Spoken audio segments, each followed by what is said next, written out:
Here we go. Tim and Brad, how you going? Good, thanks. Good, Good. Patto. Awesome. Have you both been glued on YouTube all day? Yeah, had it on all day, especially on the turn of the hour, trying to run back in the room and have a good look, see what's going on. Yeah, yeah. Have you left the screen, Brad? No, I haven't left the screen. And the interviews just in between the laps have been great and quite insightful as well. Yeah, they've been pretty good, haven't they? Maren's was Mm. really good. I missed some of Phil's, but yeah, they were really good. Yeah, they just played Phil's one just back again. I've noticed that a couple of the interviews they've played twice now. Oh, right. That was the first time I'd seen it. I'm glad they're back on the day loop. Oh, yeah, and then we get to see the cameras as well, so we'll get to see them going through all the trees and stuff like that, which is cool. Yeah. I reckon I reckon the runners will be pleased as well. That even watching it that night felt long.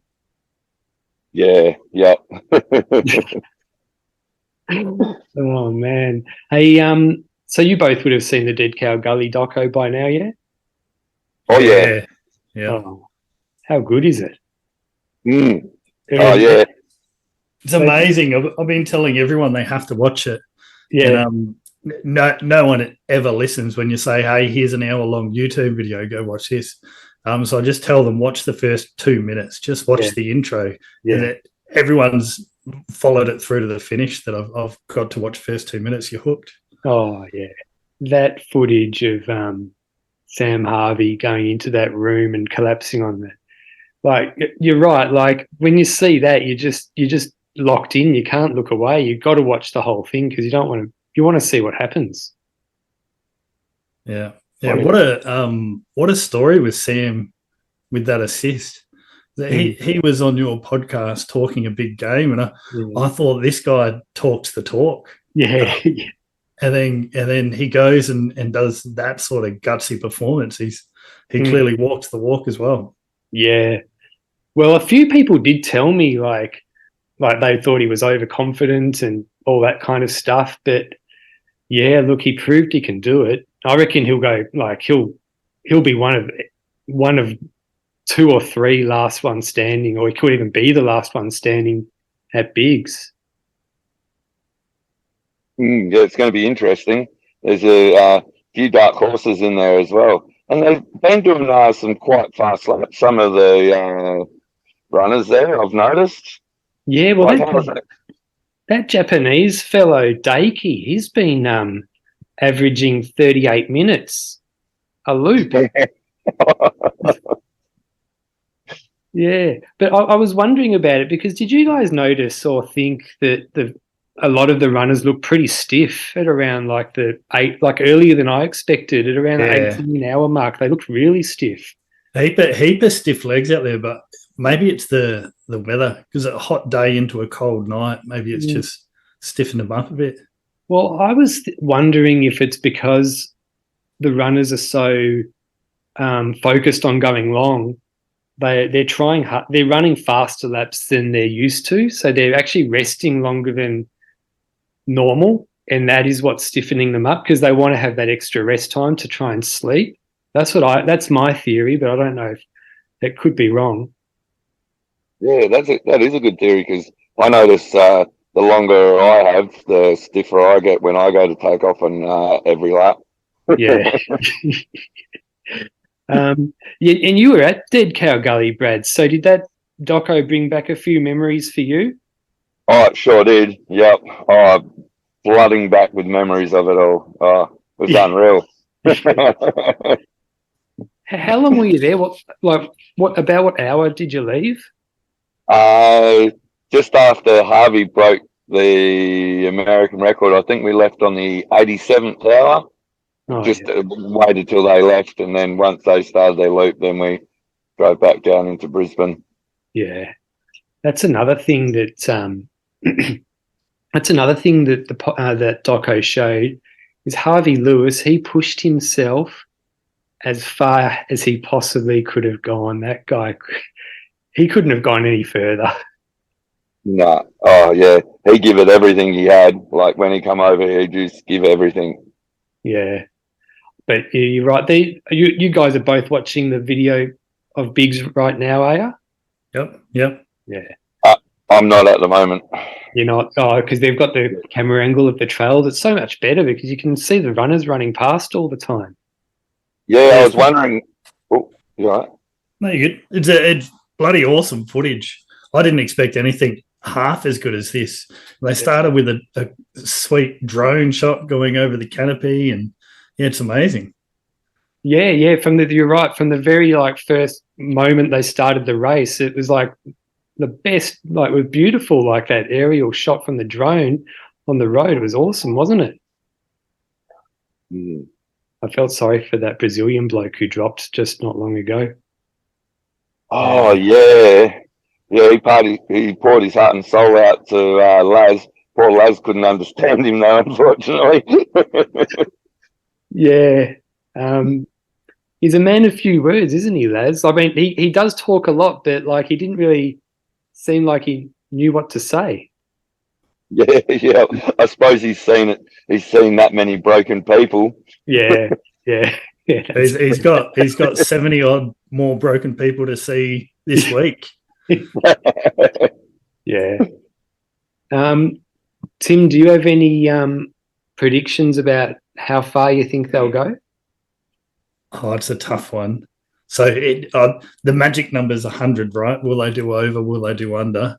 Yeah, The talent is there, so I can't see how they wouldn't do over 100. But it is such a tougher course than some of them have done previously. I just think there's going to be a couple dark horses, like Brad said, that they're going to pop up. They're going to support the other runners. You only need one or two to support the winner. So yeah, I reckon 110. That's my magic number. yeah, yeah. What do you think, Brad? Oh, I don't know. It's a tough one because, as Tim was saying, like this day course is going to be pretty rough on them. Like with 170 meters of elevation for every loop, I think they might get to 100. Well, Yeah, the course record's 85, isn't it? yeah, yeah. I suppose Now that you say like the course record's 85, so it can be done. So yeah, maybe we hit that, get into just break over the hundreds. Yeah. I hope it'll be good viewing. Yeah. Oh, it will be awesome. And the trail looks so nice as well. But when they were walking it before the race, you actually saw like all those flat rocks and those tree roots and a few like really low tree stumps as well, like heaps of trip hazards. So it's definitely tough. But it's the kind of thing I reckon like it's when they go into the night they're relieved, but in the mornings when they're going back into the trail, like they're looking forward to it as well. And now that there's so many people running, they're going to start building a path, so they're going to expose some of those obstacles that they're going to trip over. Well, fingers crossed. Yeah. Well, already you can. I was surprised by how quickly like a visible trail actually opened up. Actually, it looks like. I mean, the footage it looks nice and smooth, but we know it's not. Yeah, it looks like a lot of the leaf litter though has been sort of carved down the middle, right? So that they should have good view of the track as long as they can stick to it. As long as they stick in that middle bit, they should be good. But one false step either side, you might be on a tree root or a rock or who knows what. Yeah. Well, this view that we can see right now, like it looks perfect. Like that U-turn. Yeah, pretty good. But just either side, there's all those tree roots, right? So how straight are you gonna be running after 80 hours? Yeah, that's true. And also after running like those 80 hours, it's harder because your legs are so fatigued. It's harder and more mentally draining to navigate around all those trip hazards as well. What about going into this race, I mean, I've made no secret that I reckon Phil Gore is going to win. Are you both on the Phil Gore bandwagon as well? I definitely want Phil Gore to win. Yeah. I don't see how we couldn't. Yeah. But it's such a Backyard Ultra is such a funny format. Anyone could win. And looking through the field, there's so many good runners. You start looking at some of the runners you've never heard of before, jump into Strava, and you could throw a dart at the field and pick someone who's capable of winning. It's true. Yeah, I think some of the Belgium guy, I can't remember which one it is, the guy with the ponytail. Marine. Marine. Yeah. I think he's going to go really deep, and I reckon it's going to end up being a battle between him and Phil. Yeah. It will be. I reckon our Aussies are going to go into deep as well. A lot of them, they're all looking. None of the Aussie guys are looking really fatigued at all, which is good. Yeah, they're looking awesome, and I mean, I wouldn't be surprised if every single one of them runs a PB. Yeah, that's what I thought as well. Yeah, and they've travelled such a long way. I mean, probably they've travelled further than anyone else, I reckon, the Australians. Yeah. When you think about it, yeah. I didn't even think about it that way. Yeah, they're pretty much on the opposite. Yeah, opposite side of the road. Yeah. So, Tim, you ran your first Backyard Ultra at No Time to Die, and you made it to 24 hours. So that's bloody good for your first time, man. Yeah. Thanks. I think I would have made it to about 12 if I hadn't got some tips from people like yourselves and your podcast along the way. But yeah, it's definitely a few extra laps in there from some knowledge gained, just investigating before the run. And I think I learned heaps in the run. One of the runners in an interview watching today was talking how training didn't play as big a part in their improvement as experience. And I fully appreciate how, you can learn just from one Backyard Ultra, two Backyard Ultras. You're going to pick up so much about yourself and what everyone else is doing, and why didn't I have a ice scarf and all those sorts of things. I had the fancy chair because I heard you're going to have the chair with the legs up. Yeah. But I think there's a lot more I've picked up. And then Brad here, he's going to be my inspiration for the next Backyard. He doesn't realise, but if you go back and look at the footage of starting the 24th lap, have a look at Brad giving everyone high fives and handshakes and that, and his energy and his willingness to just start every single lap was definitely one of the things I took away. Is how do I bottle that for the next one? Yeah. Thanks, mate. Yeah. You're awesome to run with, Brad. I reckon you would add so many yards onto onto so many runners' total numbers. You probably added at Birdies, from what I saw, you added at least 20 yards combined to all the runners there that you helped easily. And you went till you couldn't go any further. I didn't realize you actually collapsed. Yeah. Got a little bit dizzy and then sort of went forward. Aaron was with me at the time and he was going, "Come on, man, we can make this." And I was like, yeah. I got a little bit dizzy and I just sort of went forward and I just tumbled over and I tried to get up and I just couldn't get up. And Aaron just said, "Just stay there, mate. Stay there. We'll get something out." And I'm going, "No, I'll just walk. Yeah. I'll fall." And he's going, "No, because the further you go away, the further it's going to be for them to rescue you. Come on." Yeah. So. It looked like you did actually cut your head as well, did you? Or did I? No, I didn't. No.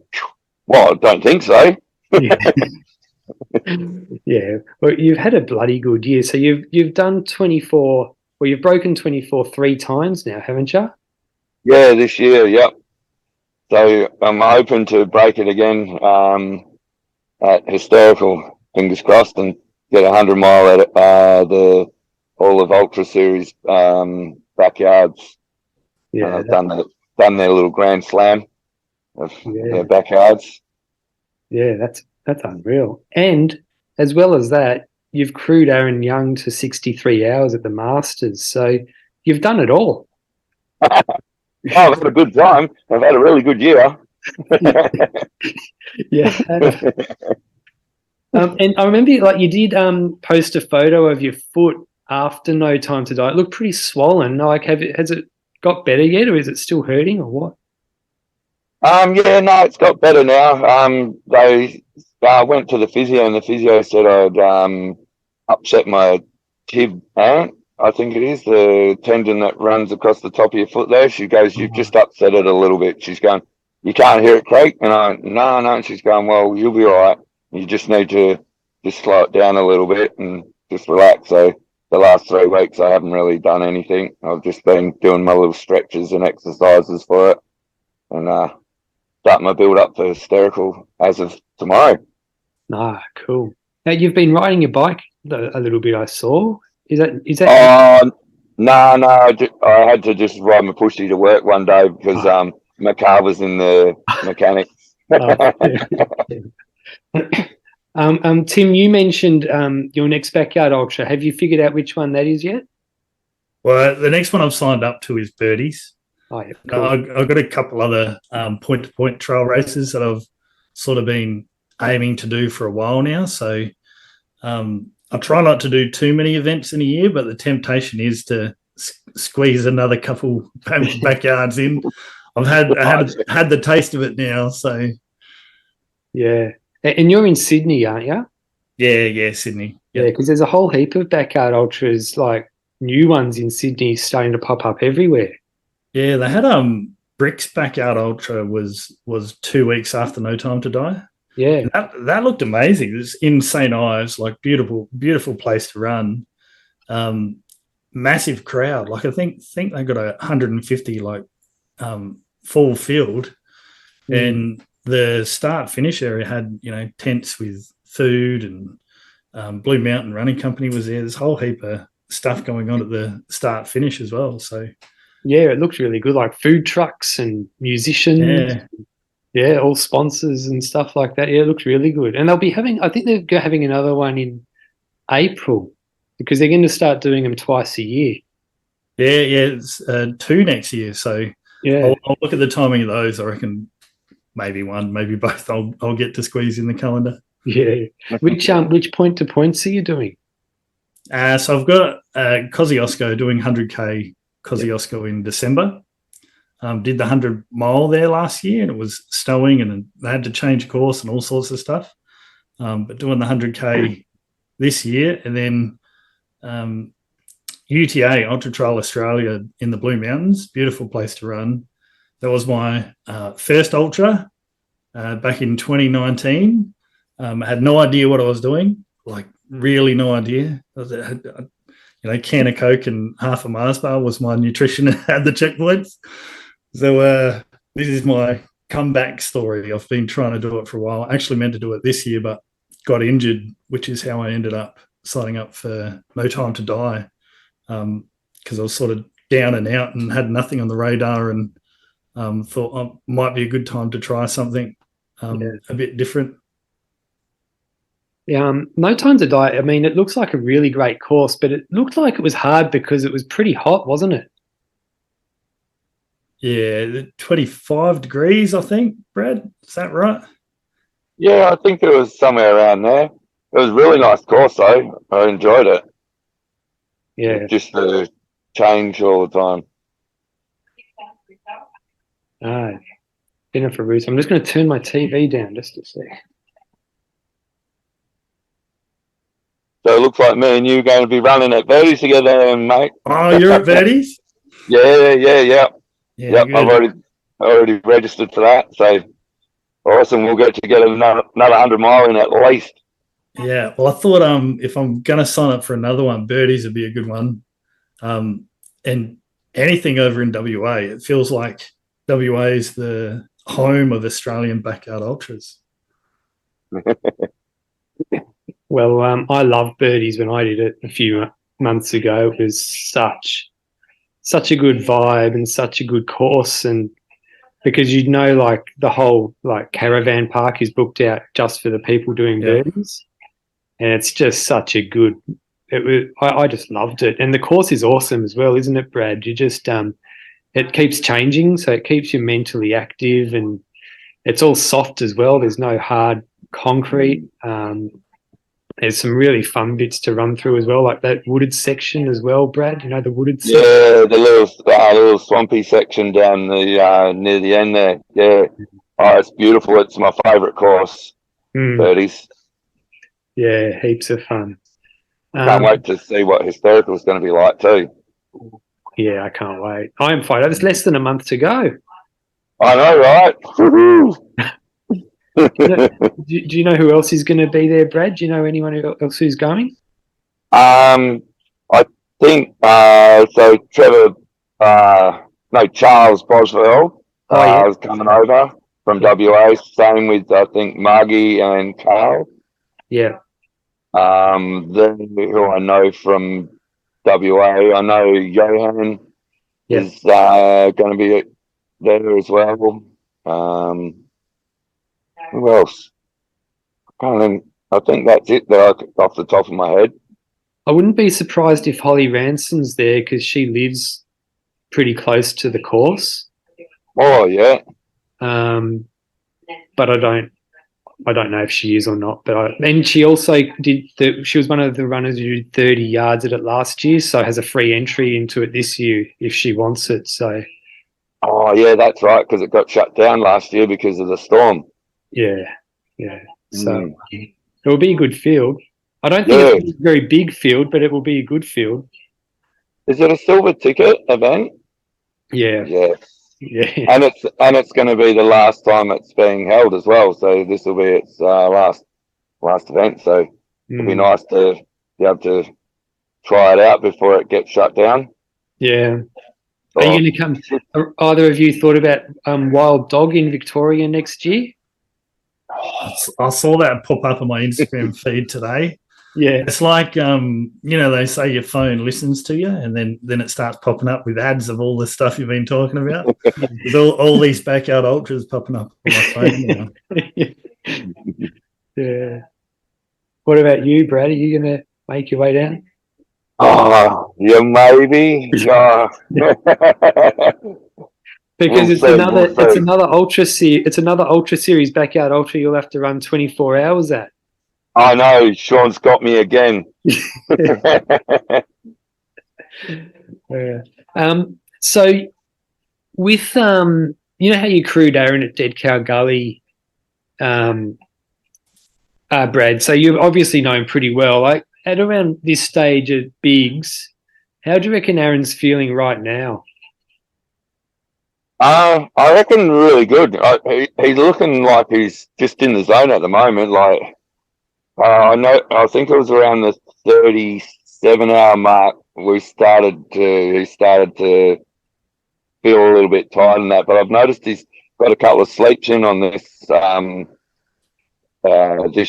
race, so I feel that's going to help his cause as well. Yeah. So I think he's looking good from what I can gather. He's got a really good poker face too. Yeah. It's going to be good. I'm so excited to just. I've got night shift the next 2 nights, so they're going to go so quickly. I'm just going to be glued to YouTube. I'll be glued to YouTube tomorrow. There won't be that much work getting done tomorrow. Yeah. I was nearly going to call in sick and use some sick days just so I could stay at home and watch it. Yeah. Well, that's a good thing about where I work. I can just sit there, put on YouTube and not do anything except sit on my ass and watch things. How's the young Polish guy going? He lifted his game. I was freaking out. I was thinking he was near his end, and then he come in like 58 minutes or something like that for 2 laps, and then next thing he come in like in the 40s. Yeah, well, remember he looked like he was going to. He looked like he was running sideways for when he came in a couple of laps, and I posted like it looks like he's struggling, and he did it for like about 3 laps in a row, and then like next thing he's running in the 40s, and now he looks really good again. I'm just trying to find his time. There he is. His last lap was 49 minutes.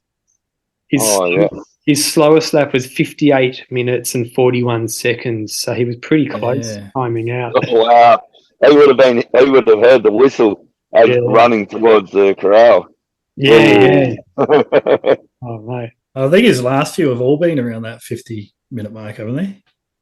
Yeah. I think he's leveled out. So, I mean, I reckon he must have had a really bad, I'm just guessing, but I reckon he must have had a really bad stitch because he was kind of like running like with his stomach bent a little bit. And I reckon it just must have gone away and now he's feeling good. But it could be a good sign, like get the hard part over and done with early in the race. And now it will hopefully be easy for him for a while.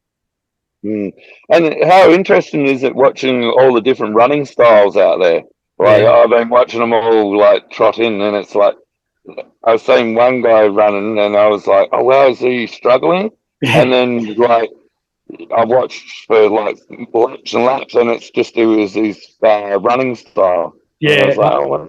Yeah, I know who you're talking about too. Yeah, it looks like he's just conserving heaps of energy though, doesn't it? Yeah. It's more of a shuffle. Yeah. How about that toenail guy? Oh. So early on in the race too. What was that? So early on in the race as well. Yeah. It was like 8 or 9 hours in the first time they showed him. Yeah. Surely he came in with something going on with the toe. That toenail looked like it had months of damage on it, not just a few hours. Yeah. Because that girl was pricking the pin in it, and he was just laying back and playing on his phone or something like that. Yeah. Oh yeah, there was a bit of juice dripping out of it. That's for sure. And that the poor Indian runner that fell over and hit his rock in his chest or something like that, and he couldn't breathe properly, and that's why he pulled out or something. Is that? That's what I that's how I heard it as well, like the same kind of message. I felt sorry for him. And just before this podcast started, I was looking at Facebook and I was looking at posts that he posted like with Laz before the race, and he's all happy and excited, and it's pretty pretty upsetting, isn't it? Yeah. Oh yeah. Yeah. One thing I've sorry, you go. No, you go. Well, one thing I've loved seeing, I was sort of concerned coming into this, you'd see all the Aussies running together, all the Belgians running together, everyone from America running together, the Japanese running together. They keep showing the finish times on the right, and it's got all the flags there. You barely see two next to each other. I think Frank the Tank and Ivo are running together, and that's about the only time you see the same country flag twice in a row. Yeah, I'm similar. I was expecting to see a bit more of runners running as teams or running together and stuff like that. But you're right. It's definitely, it looks like they're mixing things up. I agree. So there's still 72 runners left, and they're out on their 25th lap. That's definitely a record, isn't it? Yeah. Did you see someone posted a graph on Facebook in one of the pages there, and it was showing like the dropout rates at like for the races of where people drop out, and they were showing the big graph with it, and it would just stayed solid the whole way through. Where like at the 100K mark, you'll get a heap of people drop out, and people drop out once they hit the half marathon. But I suppose it's all the elite of the elite, so you can understand why there's nobody really dropping out. Yeah. I tell you what, I haven't seen much of Harvey Lewis yet. No, neither have I. I've got him on my sweepstakes too. Oh, do you? And the French runner Claire, she's been coming in pretty much right at the end. I thought she was going to drop on the last lap, but she managed to get in, I think. Yeah, I remember when I watched Suffolk Backyard Ultra earlier this year. I'm pretty sure that that's her style. She runs her laps slower. Yeah, okay. So I don't think she's struggling. I think that's just the way she does it. I think. Yeah. She's even getting down, having a lie down with a blanket for 45 seconds, and then getting up and going. Where if I got in that late, I'd be panicking. Yeah. She's taking it pretty relaxed. Yeah, she's experienced. I read on her profile, like I think she's done some really long races. Like she's done some like races like 500 kilometers and stuff like that. So, oh wow, she knows the ultra game.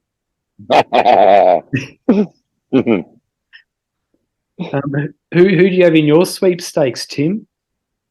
Japanese runner Terumichi Morishita. Right. Then I've got Jennifer Russo. Oh yeah. Oh, good one. Yeah. So I think those two are the best chances I've got. And the third, I can't remember the third. I've just been focusing on those two, to be honest. Yeah. I've got the Tim Boone Tractor, Ben Nichols, Evo, and I forget the third one. I'm a bit like you. my third one is the Polish runner. Now I've just forgotten his name, Costa or something like that. He's actually his average lap times are like just underneath the Japan. Like he's doing the second fastest lap times. Oh yeah, Bartosz Fudali. That's the guy. Yeah. That Amanda Nelson, she's impressive, isn't she? She's running her laps quickly. She's done like averaging the third fastest. Wow. Last loop, 40 minutes. And it's good to see all the Aussie boys out there with their tutus on. Yeah. Reckon that'll catch on now? You reckon a few other countries will ask and wonder why they did it and take it back to their own country? I hope so. Yeah. I was actually expecting more tutus. I was expecting like a few other countries to be wearing them as well, because I mean you do see it a little bit overseas. Like it's starting to catch on, but yeah, I don't know why. I thought I would have seen a few more. I think they're all just so focused on going long that it's the last thing they're thinking of, where us Aussies are like, yeah, party time, let's go. Yeah. I'm interested to see how Ryan Crawford looks. He should run past soon, I reckon. And Tim's looking really strong. Oh yeah, Tim Kaprizak. Did you see him with the massage gun? Yeah. That was a good little interview there. Yeah. He looked like he'd had a great morning with a brunch and breakfast, and he was grinning from ear to ear, not like he'd spent all day running. Yeah. He put in a massive October. Didn't he? 700 Ks. I think it was pretty similar. I think Phil did just over 700 Ks as well. I'm pretty sure Sam Harvey did too, but yeah, so he was training for it. I mean, he only found out he was doing it like a week and a half before the event, but all of October he was training as though he was going to be going to Bigs. So he's 100% ready. They're great for him. Like it was destiny for him. Yeah. So good. I was so happy for him when I heard he got it. After all that big training block that he was doing, even though there was a risk that he wasn't even going to go, he still went out there and just kept grinding. Yeah, not many people would do that, would they? Train as though they're going, like it's so close to the event. It's much better to be prepared and then get the call up, because you'd hate to get the call up to something you really wanted and then not be ready for it. Yeah. It's a big commitment to make, and 700K, he put in a huge effort. Yeah. There was like, I think it was 4 or 5 days in a row he ran a marathon as well. I remember that. Yeah. And he was going to do a 5th day, but it was like the windiest day you'd ever seen in your life. If he tried it, he probably would have got blown into the out of space. It was that windy. What about Rob Parsons? That guy, he doesn't look like an ultra runner, does he? He's built like a Sherman tank. He's my dark horse for the Australians. I reckon. Like he's just been quiet and just grinding them out, and he looks so strong at birdies as well. Yeah. I was looking at his times. He's so consistent. Let me see. His slowest lap. Here we go. His slowest lap is 48 minutes and 37 seconds. So his fastest lap is 48 minutes and 37 seconds. That was just the last lap he did, hour 24. His slowest is 54 and 34. Last time I compared, there was less than 4 minutes between his slowest and fastest. So he's just the consistency. Yeah. Yeah. I think that's key, right? Someone asked me today who's winning. It's not easy to answer that question in the backyard ultra, right? Because everyone's still tied for first. Yeah. But it's not the fastest runner that I'm most impressed with. It's whoever's the most consistent. Yeah, it's a bit like asking someone on half an hour into a test match in cricket who's winning. Well, at least then there might be some wickets, right? There's been 3 wickets and we're 25 hours in. Yeah. But you know what? I reckon this is so fun to watch. I can see it taking off and becoming, I don't know if I would say it's mainstream, but if people can sit there and enjoy watching cricket, I mean, this is just as exciting, if not more exciting, and it doesn't stop. Like with cricket, they go off and have tea break. They don't stop at night time. With this, they just don't stop. And then they've got interviews between every loop. This is awesome to watch, I reckon. Even people who don't like running. I mean, I reckon this would get people into running. I think let's not have the toenail pin in the opening credits. That might turn some people off. There's some huge moments, isn't there? And it's such a build-up. You know, it's like you're watching the Olympics, because it goes on for a week, and you're tuning in, and you can tune out and check on the scores and who's still going and who isn't going. And it's pretty bloody good to watch. I know I'll be glued to the YouTube for the week, and I'm sure that'll rub off on a few people that I talk to. I'm sure they'll start watching it as well. Yeah. Did you guys hear, like, when they went out, the runners went out on the very first loop, Laz yelling at people who were walking. Yeah. Oh, yes, that was hilarious. I think yelling is like putting it lightly. He was screaming. Yeah. And he goes, and this isn't even my hungry voice yet. Yeah. Yes, Yeah. I'm not going to be able to sleep for 5 days now because I've upset them. But I'm not going to sleep for 5 days anyway.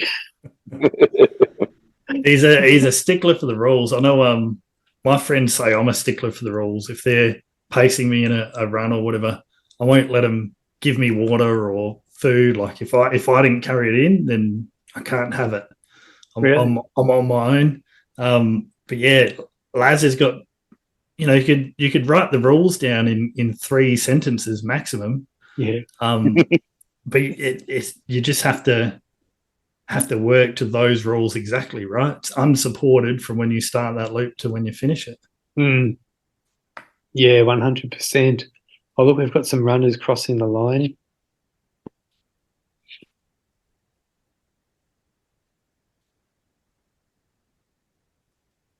At No Time to Die, Brad, did you have to cross the finish and then turn around and go back to your tent?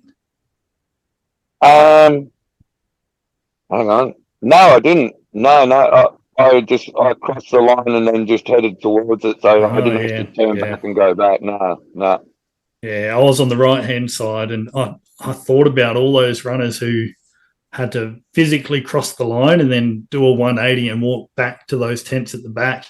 And you're seeing that happen here. There's a heap of runners who get to the finish and then they stop and turn around and go backwards. I reckon that'd get to me mentally. Yeah, it would. Me as well. The good thing about it, though, the good thing about this is that it all evens out because the night loop people have to. Well, the people who are turning around during the day are the ones that are running through at night. It reverses. So it kind of equals out, but I'm 100% the same. I would find it so annoying because my knees and ankles are a little bit fragile. It would hurt them a little bit, I reckon, just like stopping and turning around like that. You'd have to turn like a 747, right? You'd have to slow down, prepare for the corner. Yeah. Yeah. I suppose they get to, if you're having to turn around, you get to see your crew before you hit the finish line, just before you hit there. So maybe on the positive, they get to shout out what they might need. Although I know every time I got to the finish line, I forgot what I needed. I'd think about it all loop until that last 100 meters. Yeah. That's what I liked about the No Time to Die course. Like when we did the loop, you'd go past and you'd have like a K left, so you could yell out at your crew what you needed, and then also you had to finish off a K, and by the time you got back, they had it all sorted for you. Yeah. Hey, I wonder if we'll see any Smiles Gets the Miles t-shirts. Well, I know there's 2 over there. Oh, awesome. Yeah. That's a great t-shirt, man. Oh, thank you. Yeah. I love that phrase, Smiles Gets the Miles, as well. Yeah. It was really catchy, and I thought, you know what, that's really good because everyone needs to smile, and you notice you start smiling, your energy rises, your morale, you get a bit of a morale boost when someone cracks a joke or you laugh and you get a bit of a smile and you forget all about your worries and your pains and stuff like that. Yeah. So those smiles get you those miles. Yeah. I had the Phil Gore shirt, and I put that on when the sun came up at like loop 18, because no one wants to be the guy who whacks on a Phil Gore t-shirt and then pulls out straight away. So I thought it had forced me to do a few more loops. Yeah. Now I'll add the Smiles Gets the Miles shirt to the routine. So I'll see where I'm feeling my worst, feeling down on life, and I'll whack that on and see if it brings a smile to my face. So Tim, was 24 hours, was that your target at No Time to Die? Well, I had no target because I pay attention to the podcast, Patto. You can't set a target. The target was to run as far as I could. Yeah. But I tell you what, the milestone got me because started feeling pretty down at about lap 19. And then I was stressing that I wouldn't make 24. So managed to turn it around, but then all of a sudden I had that finish line in my head. Like, yes, I'm going to make 24. Made 24, rang the bell, and I felt so great in that moment. Yeah. But it only took a couple of hours before I thought, man, what did I do that for? Well, you looked happy when that photo of you ringing the bell. You looked over the moon. Yeah, I figured if I was going to ring the bell, I'd do it with pride. Yeah. But I know there's more in me. I know I could have done more, but I think now I've done that. You've hit your milestone. You've achieved that. So there's not really a significant milestone after that, right? So I'll have to cruise past 24, and then it just becomes a game of how far can you take it? Yeah. I guess I reckon 30 is a pretty good milestone because that's 200. Yeah. But yeah, I'm fired up for hysterical carnage. Like 34 is my best. So I really want that silver ticket. Are you gunning for the silver ticket as well, Brad? No, I don't think I'd like to think so, but no. I'm just there to have a good time. Yeah. Yeah, well, look, I mean, if you get another 24, you did 26 at Birdies, did you? Or 25? Yeah, 26. So I got my PB at Birdies, so yeah. Yeah, that's awesome. You know what the trouble is, Brad? You're too inspirational. So as long as you're out there, you keep everyone else going around you. You got to be less inspirational so everyone else starts dropping off.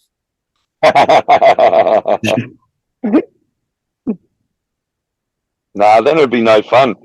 I got to have the people around me. I think that's my problem. Once people drop off around me and I've got no one else to cheer on and that, I think to myself, oh, well, what am I doing out here?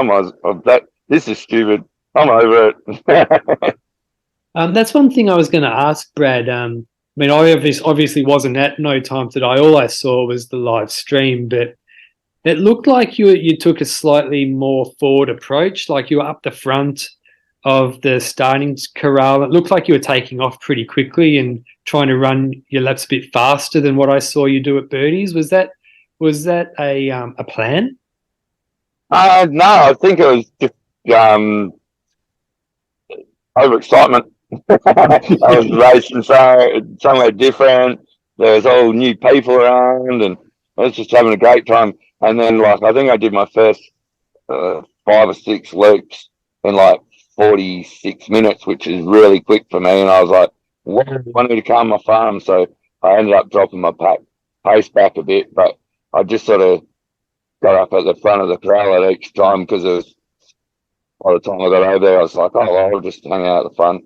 Yeah, and I think people tend to stay in their spot. Like they'll start in the same spot every time, don't you reckon? Yeah. It's like even when we're watching bigs, like I know where to look to see Aaron. I know where to look to see Phil. I know where to look to see Ben. But some of them come into the Stones corral, like I'm worried like they're going to miss it because they're only 10 seconds to go and they're walking in like they're kind of almost running in, so they make it in time. Yeah, they're getting a bit risque. Oh look, here's Harvey Lewis. Go Harvey, go. I don't mind if you're the assist. No, he's a great guy, isn't he? Oh, he is, yeah. Oh, look, is that Sam Harvey Yeah, running a Sam, slower yeah. loop? Yeah, because he's been running some quite fast loops. Sam. Oh, look, there's Rob Parsons. Oh, they're all coming through. Oh, there's the White Kenyan. How much does Matt Blackburn look like Sam Harvey? Yeah, Yes. yeah. Same haircut anyway. Yeah. Sometimes that's all you got to go on, right? Height and haircut. Yeah, You know, it's a bloke in running gear that they might have changed last loop. So Yeah. Well, you start remembering which the runners are, and then they change their shirts, and then you're like, "Where are they? Oh no, look, there they are. They've changed shirts again." Jeez. A lot of them did that lap a lot slower. Like most of them did it around 55 minutes. Oh wow. Yeah. I guess first loop back on the trail, they just wanted to. They've been running fast laps all night, I guess. So now they just want to like maybe conserve some energy, maybe because they're not going to sleep, maybe. Yeah, and just getting their legs loose, going up all them hills and all that extra elevation. This Nima bloke, did you guys catch his little interview thing? The Swiss bloke? Oh yes, yeah. When he was talking about that he believes that someday they'll like 300 hours will be reached. I would have remembered if I saw that. Yeah, no, I'm thinking about it. Yeah, I don't know if I did see that. Like the conditions have to be right, everything has to be right, but he really does believe 300 one day. It may not be for a while, but 300 hours will be done. How many days is that, or weeks? 300. Well, that's at least 10 days. It would be about 2 weeks, I reckon. Yeah, 10 days is what, 240 hours. So it's like 12, almost 13 days. Oh. That is the Olympics. 2 weeks of the Olympics, right? Yeah. You know what would go forever? Here's my idea. You can copyright it now. Yeah. Backyard ultra relay. Teams of 2, and you tag over whenever you want. So you could run 24 and then tag, and the other person runs 24. You'd start counting time in years, I think. That sounds like a really fun idea, actually. It does. You'd have to set a few rules. Like I reckon, like your team, the person you're running with, they can't leave camp. They can't go to the shops or anything like that. Everything has to stay in camp. Yeah. It's a good idea. I like that idea. You should organise one. Oh, yeah, sure. With all my spare time. Yeah. It'd be great for people just wanting to give it a go, right? Yeah. Wanting to run a few laps, because it's easier to commit to, I'll run a couple, you run a couple, and then we see how it goes. I reckon people would really surprise themselves with how many they put together. Well, Hendrik, the German bloke, I saw his interview as well, and he was talking about, because I'm getting the impression all the runners are asked the same questions, and I think one of the questions they're asked is what's one thing you don't like about backyard ultras? And I think his thing is that they can go for too long, and he was kind of saying that he thinks it might be something to consider having, like, once certain milestones hit, like 100 hours, for example, then there's just like a fastest loop, and whoever finishes that loop first is the overall winner. So I don't know. I like the idea that it can go forever, but I definitely reckon there's a place for races like that. Yeah, I think taking a minute off the time sounds like a cool thing. It starts with, maybe an hour and 10 minutes, and then every loop you take off 1 minute. I think that seems cool. But the backyard ultra itself is the coolest thing is you don't have to be fast. Yeah. So then adding a speed loop in at the end sort of undoes all that work you've done in the first 100 hours, right? Yeah. Yeah, 100%. Although the sprint finish after 100 hours would be interesting to watch, wouldn't Yeah. Yeah. There's a race in Melbourne in a couple of months called the Last Legend, and it's a 2.5k course. I would do it if I wasn't working, but it's a 2.5k. Oh, someone's turning back. No. Oh, hang on. No, he's changed his mind. Or maybe He's he turned around. forgot something, or Yeah, maybe he forgot something and realised he couldn't get it. Hard to say. But it's called The Last Legend. It's a 2.5k course, and everyone does it with 30-minute inside a 30-minute time frame. And I think it's something like a minute gets knocked off the clock every time, and it's just till there's one person left. So it is like you're just getting faster and faster and faster. And I reckon it sounds like heaps of fun. I'd be out pretty quick though.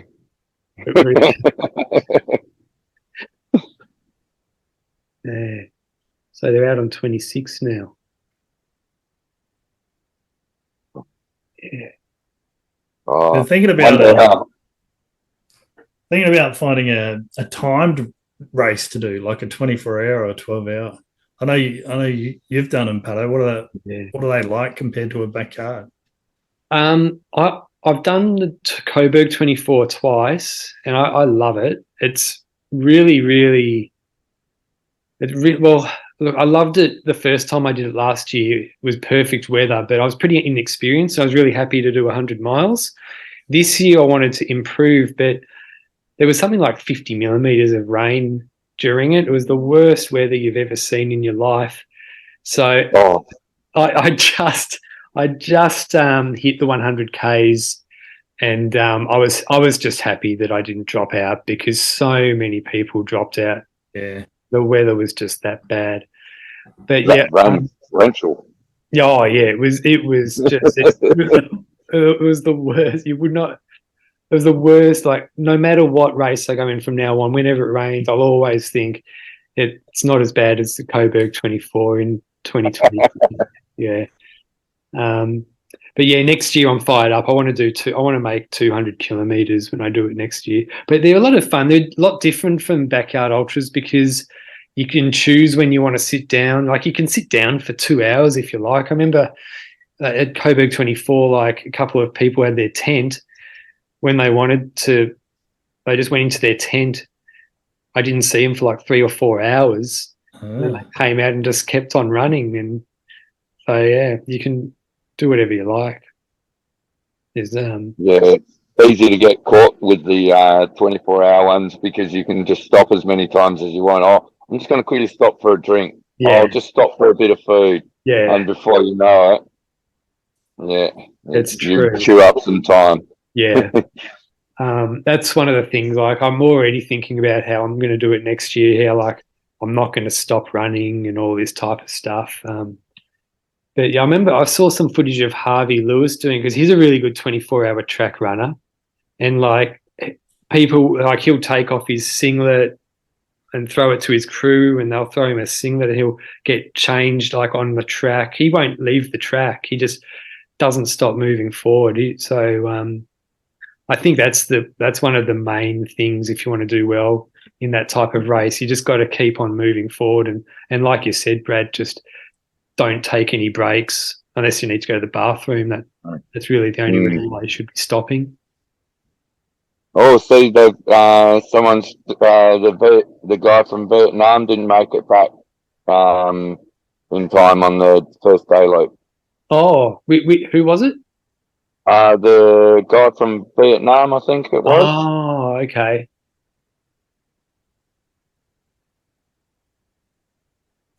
No, they haven't. Are you watching the live stream now? Are you checking? No, I just seen someone posted something in a group chat. There it is. Van der Boy. Yeah.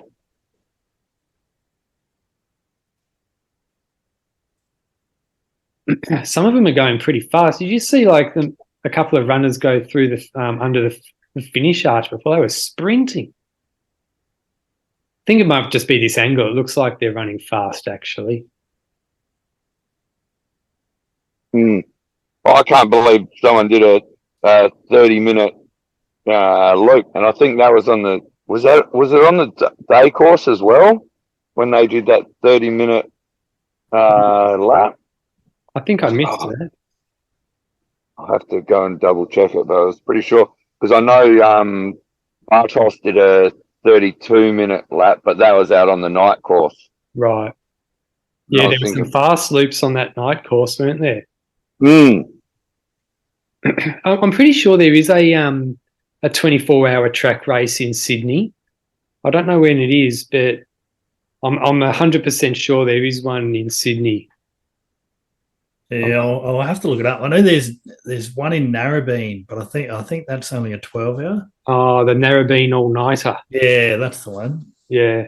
But I'm looking for the Narrabeen all-nighter and all-dayer. Yeah. Yeah. No, they're tough. Like just running around and around and around that 400-meter athletics track. It's a mental grind. I find in point to points, I spend too much time in checkpoints. Right. You sit down, you fill your water bottles, you got your crew there, they're looking after you really well, but they look after you so well you don't want to leave, so you hang out there too long. So that's what my 100 in Cozzy is for. My goal is to not sit down, so I don't sit down at all. I fill my bottles, don't have a crew, just do it all myself. Oh, you're not going to have a crew? No, I got a really good friend, Susie. She'll be there with me. Yeah. But I've asked her just to cheer and clap and not go into the checkpoints. Yeah. Because it all adds up. You can lose 2-3 hours just in sitting in a checkpoint, eating a Kit Kat and getting some water. Yeah. Did you have a crew at No Time to Die? Yeah, so Susie, again, my good friend Susie, came down. She did the first 3 laps. Right. She's a bit of an animal. She'd only come out of hospital a couple weeks beforehand. Yeah. She was fine, but probably shouldn't have been running. She ran the first 3 laps, but she also made a bit of a holiday. So she went out for dinner with friends and stuff. So there's a few hours there I was on my own. But bless her, she probably only got 4 hours sleep herself and came back before the sun was up. And she's great. She's if you ever see me getting my toe juice drained out with a safety pin, it'll be Susie doing the sticking. Yeah. Awesome. Was that someone else's pulled out? Oh, no. Oh, yep.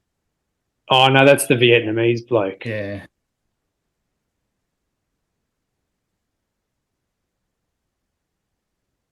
This is PB 32. Right. Yeah, I wouldn't be surprised if we start seeing runners dropping off like every 4 or 5 laps now. Especially like with that day course. All they need to do is slip over and hurt themselves like that poor Indian dude. Yeah, or stub their toe. Yeah, I stubbed my toe so badly at Dead Cow Gully at the Masters. Oh, my toenail actually shifted back inside my toe. Oh, ouch! And it hurt so much. That could have been part of the catalyst of what happened at Dead Cow. Yeah, I'm not using it as an excuse, but it definitely hurt for a long time. That's for sure. But I learned that of all the races I've done, that's the one I've learned the most from, just because I went there with such high hopes, and to time out on that 21, it was pretty disappointing. But yeah, I learned so much from that. Like, there's been times since then where I've felt similar, where I could have just timed out, but I just now I can recognize those times, and now I just make sure I run faster. But it was a pretty cold night, though. That night at Dead Cow Gully. Oh, wasn't it cold there? Jeez. You don't think of cold in Queensland, do you? But Queensland, Ah, especially out west, gets really, really cold. yeah. Like it was like a clear night, and it was just like that. As soon as the sun went down, the heat got sucked up into the atmosphere, and it was freezing. Mm. Oh yeah, it was. Then Carmack, who crewed for you at No Time to Die, he did well in the Melbourne Marathon, Brad. Oh, didn't he? What? He's a bloody good runner, that dude. Yeah. He's quick. Yeah. And I think he's still qualified for the SAT champs at the moment. I think he's got 51. Yeah, So he's on the. I think he's the last one. Yeah, I think he recognises that he needs to improve on that, but he's planning on coming to Mirror to run at that race, because that's he's going for the silver ticket there, so that'll be good. That'll be a good field, that one, Mirror. Yeah. Search for Hurt stuff. Oh, that's right. Yeah. And Phil's going over there to mentor some of the Hurt Search for Hurt crew. Yeah. It'll be a lot of fun, I reckon. I think this might be another dude who's dropped. Yeah, it looks like it. Yeah. I think he's French as well. Oh.